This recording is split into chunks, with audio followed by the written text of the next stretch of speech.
జడ్చర్ల నియోజకవర్గంలో స్థానిక ఎమ్మెల్యే అనిరుద్ రెడ్డి ఆదేశాలతో అక్రమ ఇసుక మాఫియాపై పోలీసులు ఉక్కుపాదం మోపుతున్నారు. పోలీసుల కళ్లుగప్పి ఇసుక అక్రమ రవాణా చేస్తున్నారనే సమాచారంతో అర్ధరాత్రి మెరుపు దాడులు చేస్తున్నారు పోలీసులు.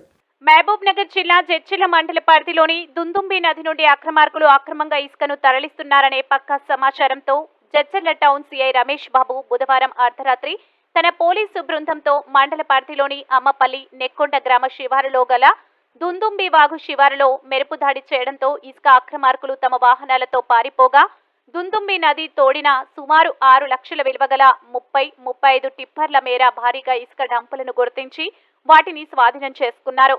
ఇసుక డంపుల వద్ద రాత్రి మొత్తం సిఐ తన సిబ్బందితో కాపలా కాశారు. పోలీసులు దాడిలో పట్టుబడ్డ ఇసుక డంపులను మండల రెవెన్యూ అధికారులకు అప్పగించనున్నట్లు సిఐ రమేష్ బాబు తెలిపారు.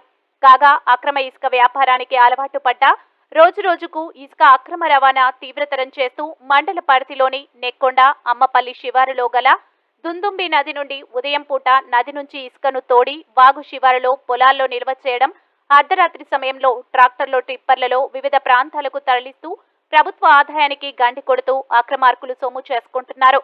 నదిలో ఎంత తవ్వినా ఎగువ నుంచి వరద వస్తే మట్టి ఇసుక కొట్టుకు వస్తుండటంతో గుంతలన్నీ మూసుకుపోతాయి.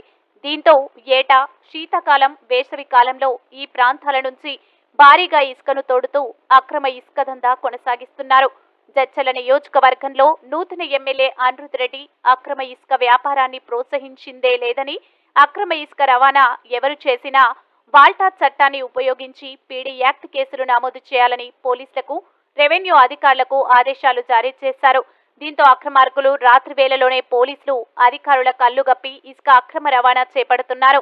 స్థానిక ఎమ్మెల్యే అక్రమ ఇసుక రవాణాపై అధికారులకు స్పష్టమైన ఆదేశాలు జారీ చేయడం, ఈ క్రమంలోనే భారీగా ఇసుక డంపులు స్వాధీనం కావడంతో అధికారులు ఈ ఇసుకనైనా వేలం వేస్తారా లేక నామమాత్రంగా చర్యలు చేపడతారా అనేది వేచి చూడాలి.